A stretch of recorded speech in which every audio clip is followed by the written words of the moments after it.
In the latest episode of The Simpsons, the writers tackle a storyline unfolding in many real classrooms across America, spotlighting themes of censorship, academic freedom, and institutional control.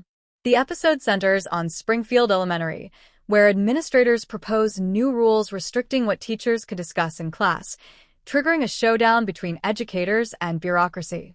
In the plot, a young teacher arrives eager to bring fresh ideas into her curriculum, encouraging open dialogue, discussing controversial topics, and pushing students to think critically.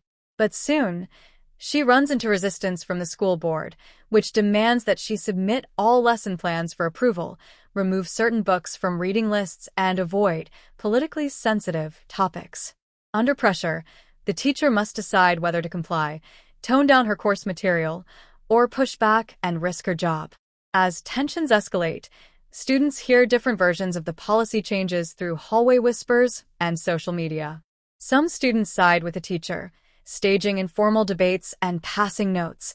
Others, uncertain or uneasy, withdraw.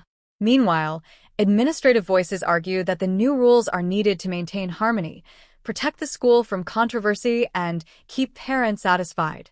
The narrative arc builds toward a climactic school board meeting. The teacher, supported by students and some fellow staff, delivers an impassioned defense of academic independence, warning that censoring classrooms erodes trust in educators. Board members counter with concerns about public perception, legal liability, and the need to avoid divisiveness. The episode ends on a tentative compromise, leaving the conflict unresolved and inviting viewers to ponder where the line between oversight and overreach should lie. The story resonates deeply with current real-world disputes. Across the country, debates have intensified over book bans, curriculum restrictions, and the scope of acceptable classroom discussion. Lawmakers and school boards in multiple states have proposed or enacted rules requiring teachers to avoid certain topics, especially around race, gender, history, sexuality, and controversial social issues.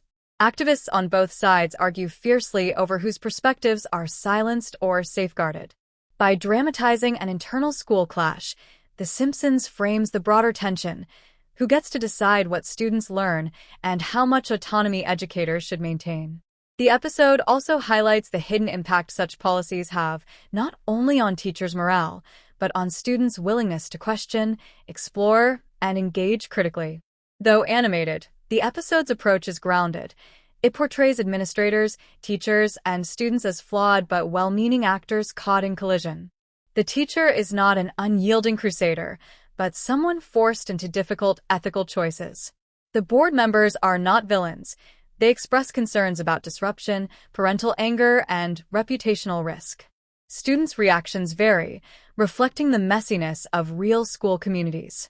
Through humor and satire, The Simpsons prompts reflection on a central question: when institutional rules begin to censor or constrain what is taught, whose voice is truly protected and whose is muffled? In doing so, the episode places itself in direct conversation with ongoing national debates over education, speech, and power structures within schools. As viewers tune in, the episode offers no simple answers. Instead, it invites audiences to examine how limits on curriculum echo broader struggles over identity, knowledge, and authority. In turning Springfield into a microcosm of real American classrooms, The Simpsons underscores that the debates playing out in fictional halls are already in motion in schools nationwide.